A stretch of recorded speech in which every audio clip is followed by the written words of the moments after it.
Welcome back to the Primitive Camping and Bushcraft Podcast. My name's Chris Spear, and I'm going to be your guide to enjoying the great outdoors. So today is going to be relatively different than typical. We're going to be talking about the bow drill. And I'm going to try to do my best to go ahead and describe what and how to build and put together a bow drill for your use in the great outdoors. And all this, I'm going to try to describe it as I'm reading it from these pages on this podcast. So, you know, we're going to try to do a very vividly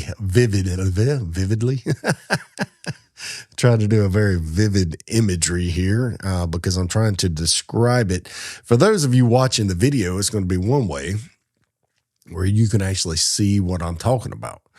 But for those that are not watching the video and are actually truly listening to the quote unquote podcast, you know, it's got to be different. So we're going to try to vividly describe the imagery of what we're using here. So what I'm going to do is I'm going to be taking everything strictly from the book today. And we're going to be talking straight from the pages. And I'll read a little bit, we'll discuss a little bit, and read a little bit, we'll discuss a little bit. And I'll give you my tips and tricks and techniques of what I've done in the past and what works for me. Now, notice that not everything, what I said is that what works for me. With my book, with my podcast, with everything that I do, all the videos that I outline and that I put out, I typically do that on the basis of this works for me. This is not the end all be all how to get everybody on board to doing it. It works for me, and it's what I've used to work. So if I demonstrate a tactic or some kind of skill, it's because that is the way that I have practiced it, or that is the way that I learned it, or that is the way that I use it, or that is how I have adapted it to work for me. And, you know, and that a lot of people, what I'm finding that a lot of stuff is that people are extremely vulgar, rude, and they non-understanding. They're, you know, I hate using the word tolerant because I think that's a bunch of garbage. But people are what's the word I'm trying to look for? Anyway, but people are real rude, and especially in the world of online. Once you get into the online arena, every single person is a armchair quarterback. Everybody knows all the survival skills. Everybody knows all the bushcrafting skills. And it's easy for these folks to be like, yes, I am a bushcrafter with so many years of experience and blah, blah, blah. And you did this incorrectly. You're an idiot. And they go straight to name calling. And we're seeing that now, even with political posts and politics and stuff like that, that our country and our world has shifted so far from center to, you know, they got the opposite extremes on each side. And, you know, ultimately, neither one of them's correct. Neither one of them's right. And, you know, you shouldn't put down on somebody else just because you disagree with them. You should be able to have a conversation with somebody, even though you disagree with them about a tactic or something that they did. But anyway, that's neither here nor there. We're moving right along. So typically when people think about starting a fire with natural materials, they picture rubbing two sticks together. And this has been indicative of fire starting for years.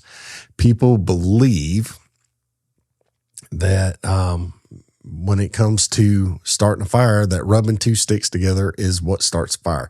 The friction is what starts the fire, not the act of rubbing the two sticks together. So So whether they know it or not, the method that they're thinking of is most commonly known as the bow drill, where you're taking one stick with the bow and you're moving that stick back and forth and you're causing it to drill into a hole to create dust, which generates heat, which creates an ember or a coal. And once you know how to put everything all together, a bow drill set, and it takes a little bit of practice.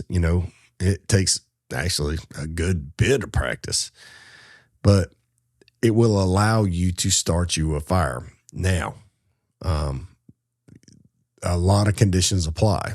I know you've heard of the commercials where it's like, I know you've seen or heard these commercials talking about how some conditions apply. So it is the same situation with the bow drill. Some conditions do apply. And let's talk about some of those conditions. So first of all, you could put the most beautiful bow drill system together and it'd be amazing. Like, you're like, dude, this is going to start me a good old fire. And it is top notch. It is, everything's good to go. You split you a nice little hearth board. You made your notches. You did, your sockets. You made your spindle, your handle, your bow, and you put everything together perfectly. And then whenever you got out there, it didn't work. It was the wrong kind of wood that you used, or the humidity was extremely high, so high that you couldn't get a fire. I have actually had extremely high humidity here in South Mississippi to where you couldn't get a bow drill to work. You could not get a bow drill to work. I have had a bow drill here in South Mississippi in the middle of the summertime when it is 98% humidity outside, that it took me 3 hours to get an ember. I mean, it took 3 hours, and that's crazy. And that's a lot of exercise. And that was doing it correctly, doing it the way it's supposed to be done. It took 3 hours because the humidity was so high. Everything in the woods can be saturated. All your wood can be wet. All your tinder is going to be kind of damp. And, all these factors brought together make for a hard time starting a fire with a bow drill. So what is a bow drill? Now, for all the individuals, if you're watching this podcast and you've been into the great outdoors for a long time, you know what a bow drill is. I have no doubt that people do understand what bow drills are and what they're for. But there are going to be the individuals that do not know what a bow drill is and what the components of it are and how it's made. And so we're going to start with that aspect of someone that does not know what a bow drill is. Now, a bow drill is made up of 4 parts. It's got the hearth board, the bearing block, the spindle or the drill, and then the bow. And you want to make the hearth board and spindle from the same type of soft wood. The bearing block can be made out of hardwood or fatwood. And fatwood is a resinous wood filled with pine sap, and it's typically used to start fires. So it is ideal for this because it heats up. It's actually going to lubricate a little bit. It'll lubricate itself and cause you to be able to freely spin the spindle. And then the bow could be made from any type of wood that you wish. So we're going to find the materials. And looking for the materials, what I look for here in South Mississippi, there's several different variations of woods that you can use in South Mississippi. This is not all over the world. This is not everywhere, but the ideas and the principles are the same. So what ideas and principles I use to locate my woods here in South Mississippi will still work for you in the Southwest. It'll work for you in the Northeast. It'll work for you in Canada or anywhere in the world. With a bow drill, to find the right wood, use your knife and scrape off a little bit of the bark from a piece of wood.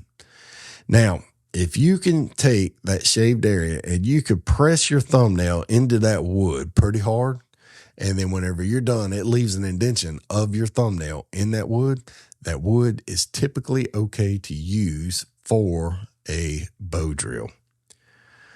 Now, if it only leaves a shallow indentation, then you found hardwood, and that's going to be, which is, it still will work for your bearing block, but it's not going to be good for your spindle or your hearth board.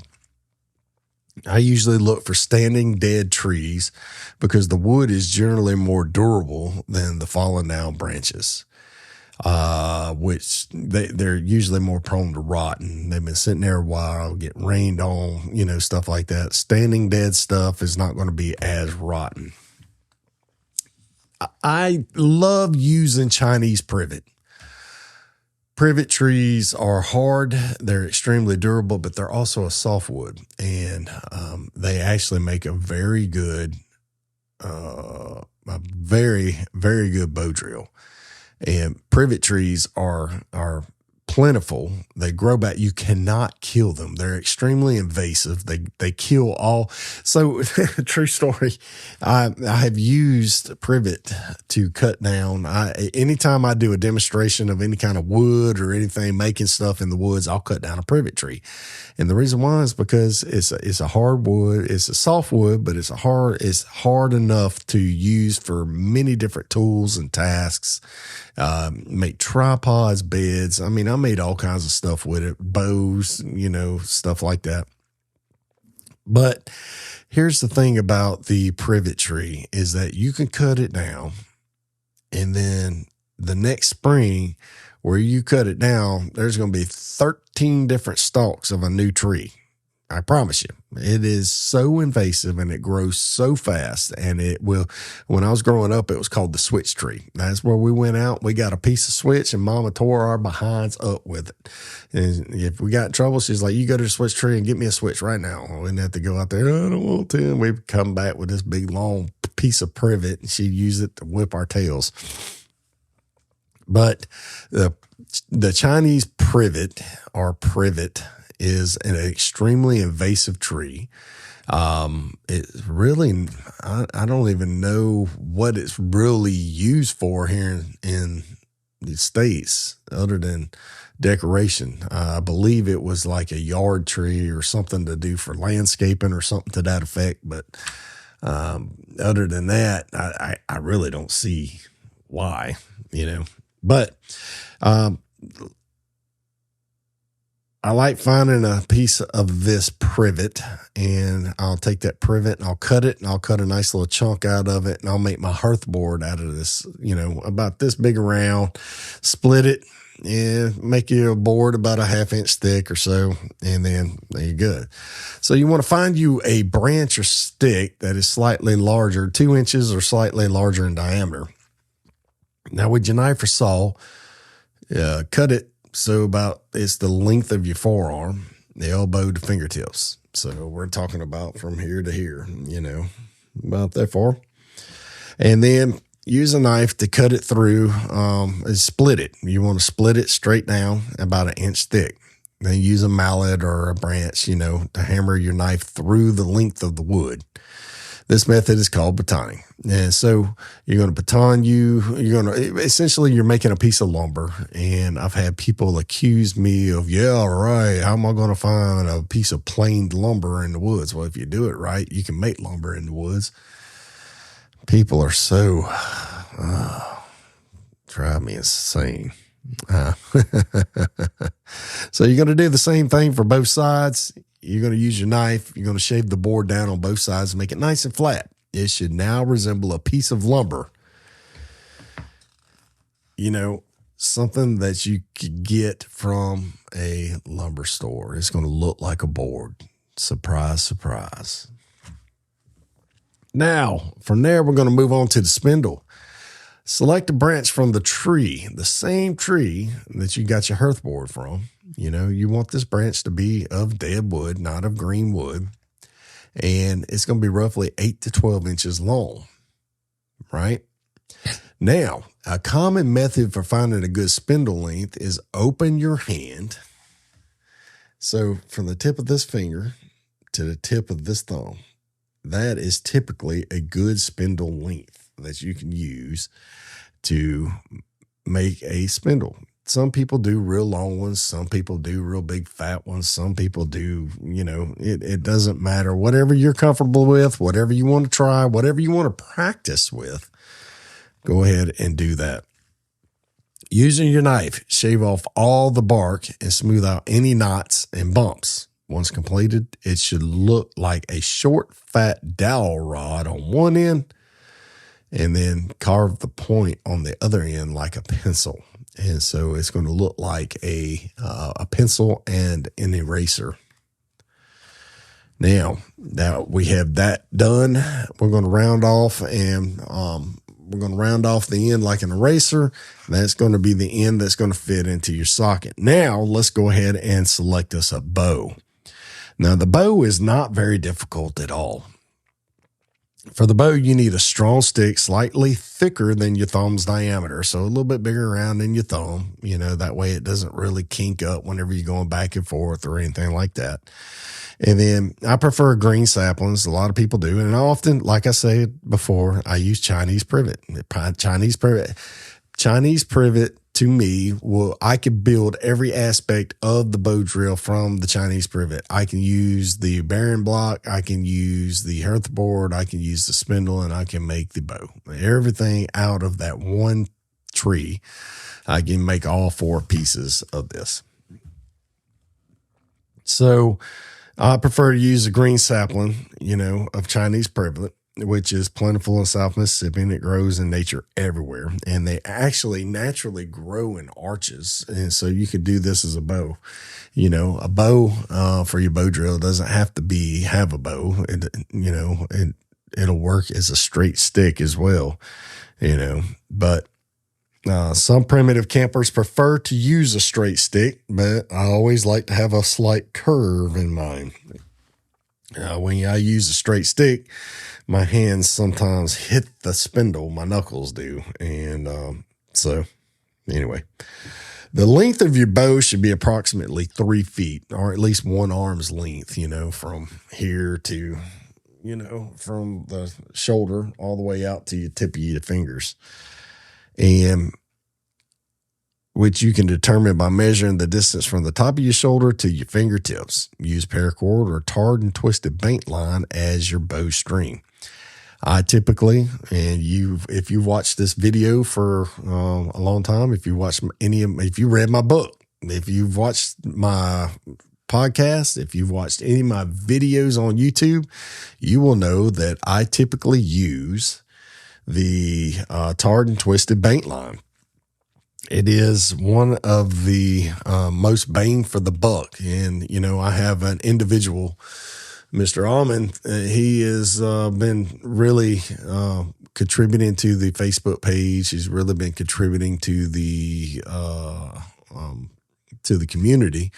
And he's really took to this book, and he has been putting aspects of this book together and demonstrating it and going out and filming it and really been working with this. And actually, I talked to him the other day. I was like, hey, I need to get you on the podcast. So I'm going to be arranging that eventually and start getting individuals from the primitive camping and bushcraft community on Facebook to actually start coming on and talking about primitive camping with me on this podcast.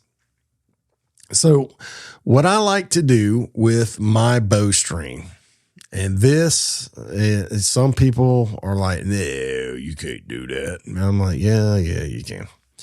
So what I've done with my bowstring is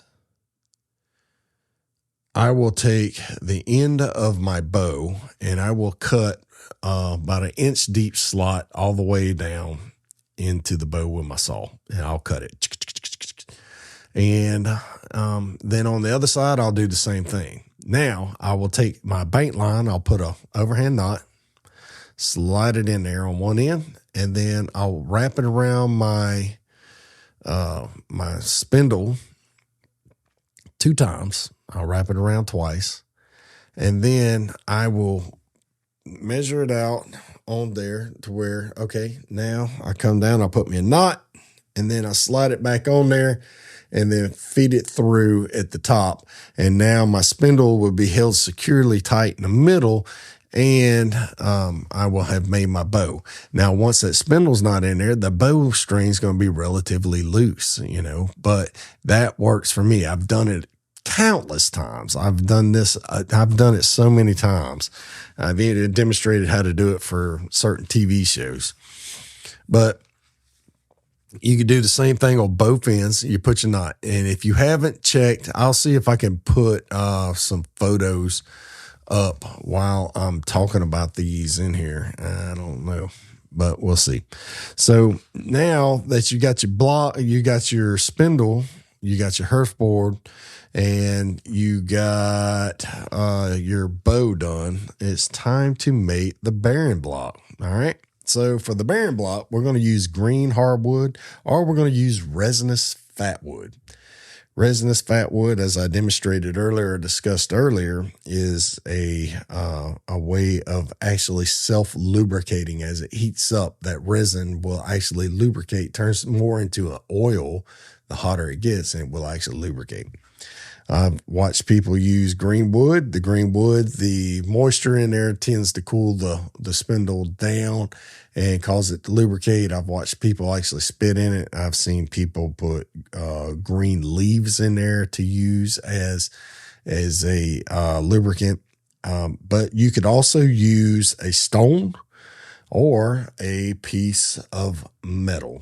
This rock right here, I tried drilling a little hole right there. I didn't want to crack it or anything. It had a natural divot there, but I wanted to make it a little bit bigger. And that's actually all you need is a little small divot. And you can actually, and this would work out a little bit better than some of other methods. This one has a nice little thing right there, little hole right there, but the more you use it, the more it'll sand out. But you could use a rock with a divot as your hole. Now, there are nice knives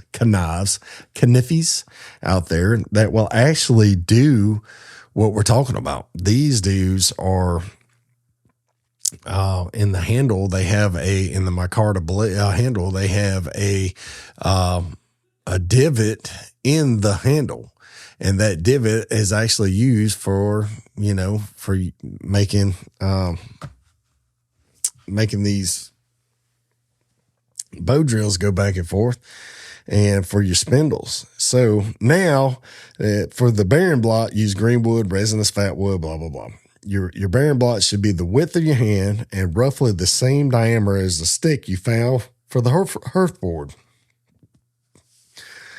As if you can't tell with my voice, I'm getting over being sick, and this has been driving me nuts. All you need to do is split it down the center and use your knife to create a divot in the center of the stick. And so those are there. Now, I'll give you a piece of advice. In the book, I know I put center. And I'm not sure if that was an editing mistake or if it was a mistake on my part putting it in there. I usually do it on the second third. So you want that bearing block to be 2/3 of the way, not completely cut in center. So you got your stick right here. You don't want to cut it straight down the middle right there. You want to cut it 2/3 of the way right there, giving you more material on the handheld side for you not to burn your hand. All right. So now it's time to prepare your Hearth Board. Now let's place your spindle on the point where you want to make your socket. Twist it a few times to leave an impression in the board. You got to remember, this is soft wood, so it's going to leave an impression where you move that socket or your spindle. Now, the socket should be slightly off center from the board and approximately 1/2 inch to 3/4 of an inch from the edge of the board. So using this as the board, you're going to be like right here. You're not going to want to be all the way in the middle of the board, because then you have to make notches and stuff like that. And we'll get into that in a bit. It does not have to have a huge hole, but rather a nice seat for the spindle to sit in. Now, what we're going to do is we're going to burn it in. We are going to, that's what it's called, the burn-in process. Now it's time to for the process known as burn-in. You will need something under the board to capture all the dust placed. That's called a cold catch. Now, I typically use a leaf, but you can use the bark or anything else you have handy. And I don't understand. That's an editing issue right there. Wrap the bowstring around the spindle. Carefully lay the spindle against the string and twist it, and until it wraps around the spindle. Now, place 1 foot on top of the hearth board, and this is to hold it steady. Now, with your bearing block in hand, place the spindle in the hearth board and then start moving it back and forth. Add slightly downward pressure to the spindle via the bearing block and begin to move the bow back and forth. The goal is to mate the spindle to the socket. So you're going to slowly and steadily add pressure as you move the bowstring back and forth until you start to see smoke. And you're going to keep going back and forth, back and forth, back and forth till you see smoke. And once you start seeing smoke, then you have completely burnt in your bow drill. So we're going to take the hearth board and we're going to cut a notch in the shape of a V. This notch will extend from the outer edge of the board to nearly 1/8 of an inch inside the divot that we just burned in. So we don't want it to go all the way to the center. We want it to collect the dust and fill that notch up with the dust. And then as it keeps coming back and forth, it is actually going to heat up that dust. And that dust is what actually generates the fire or generates the ember. So flip the board over and we're going to carve a V into it, All right. So we got this. Take the hearth board, cut out a notch in the shape of a V. This notch will extend from the outer edge to about 1/8 of an inch into the divot. This step can be done with a knife, but is much easier to do with a folding saw. That's one of the reasons why I have a Leatherman with me, and I'm able to cut a notch into that board. So now we're going to flip the board over, and we're going to carve an angle onto the bottom portion of the notch. We're going to cut a little bit slight angle and get rid of that 90 degree and make it more of like a 45 all the way back to the back of that V. Doing this allows more oxygen to reach the ember once it starts combusting. So here we go. Place your foot close to the socket. That's going to add stability. And we're going to repeat the process just like we would for the burn-in portion. We're going to insert the spindle into the socket and we're going to place the bearing block on top. Lean forward and you're going to lock that handhold to your shin. You're going to slowly and steadily start moving the bow, applying steady downward pressure. All right. If the string is slipping, you're adding too much pressure. Slow down, slowly move the bow back and forth until the V notch is filled with dust. You're going to just slowly, at this time, you're just taking your time. You're just filling the hole with dust. You're not trying to make smoke. You're not trying to do anything. You're just taking your dear Jesus time on this, and you're allowing this V notch to fill up with dust. And then, once it starts filling up with dust and you start seeing dust fill up in that hole, and you'll see it. And as it turns and turns and turns, it'll start filling up, and you'll see it. It's unmistakable. But once you get that thing all the way filled up, then it is time. And then it'll start compacting that stuff down. And once it starts compacting that stuff down, then it is time to start hammering down on it. Then you're going to start going faster and faster, adding a little bit of pressure as you go. And you're going to keep going back and forth and back and forth. You're going to see smoke. You just keep on going, and you just keep going and keep going and keep going and keep going. Now, don't stop until you see a steady stream of smoke coming from the pile of dust in the V notch.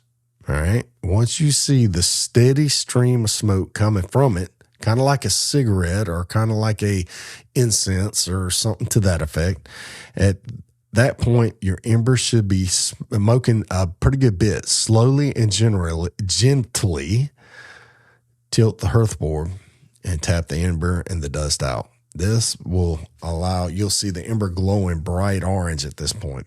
Grab your tinder bundle, take your time. It's not going anywhere. You don't have to rush anything. It is, as long as it's protected from the rain or, water, it is pretty much good to go. Grab your tinder bundle, carefully transfer the ember into your tinder bundle. This is the most critical point because a lot of people don't have it tight enough, and whenever they flip it, the ember just goes poof, and it just a million different pieces, and it goes out, and they have to start over. Raise your bundle and blow into the ember slow and steady. Blowing slowly will allow the coal to grow hotter. As you start to see some more smoke, gradually blow harder to feed the coal plenty of oxygen, allowing it to rupture into flames. When you start your fire outdoors, especially during primitive methods, it is the most gratifying and satisfying thing. And once you do a bow drill for the first time, and I'm not going to exaggerate, the first time is the most difficult, but once you do a bow drill for the first time in the great outdoors, your confidence of the great outdoors will be extremely boosted. Now, here's the difference. Boost your confidence in the outdoors. Don't over-exaggerate your confidence in the great outdoors. Just because you started a bow drill fire doesn't mean that you are now a trained assassin and you are ready for your first mission. It's not going to happen. You have created a fire for the first time. Now you have to practice again. Now it's time to practice it again. Now it is time to practice it with different materials. Now it is time to do it over and over and over until you are sick of doing it, until it becomes a second nature type habit. Then you can start working on the hand drill. I personally have not started a fire with a hand drill. I have not. The only hand drill I've used is a DeWalt with a stick in it up against, but a bow drill is the most amazing way to do a fire. Now, hand drill would be a very primitive way of doing a fire. I know several people that do. I mean, you got people online that do it all the time. Donnie Dust, and you got, Corporal's Corner has done it several times. You got Buckeye Bushcraft, Jake Trent, him. Now, there's other variations of this that we've done. You can use the same method, with a shotgun bow drill, adding the gunpowder to a hearth board and adding heat. I know, what's his name? Ranger Fieldcraft and Survival. He does one where he heats up a piece of wire like a saw, heats it up, empties the gunpowder of a shot shell or a bullet on there, and throws that wire in there and it lights it, and there's different ways to do this. So, all right. Well, anyway, that's it for today. I really do appreciate you guys. I thank you so much for your time. I hope you found this enjoyable. I hope you found it educational. Don't forget to swing by and the links and go ahead and pick you up some of the Primitive Camping and Bushcraft Blend coffee. Also, swing by Amazon, pick you up a copy of the Primitive Camping and Bushcraft book to go along with the Primitive Camping and Bushcraft podcast and the Primitive Camping and Bushcraft group on Facebook. And so I'll see you in the next video or the next podcast. God bless you.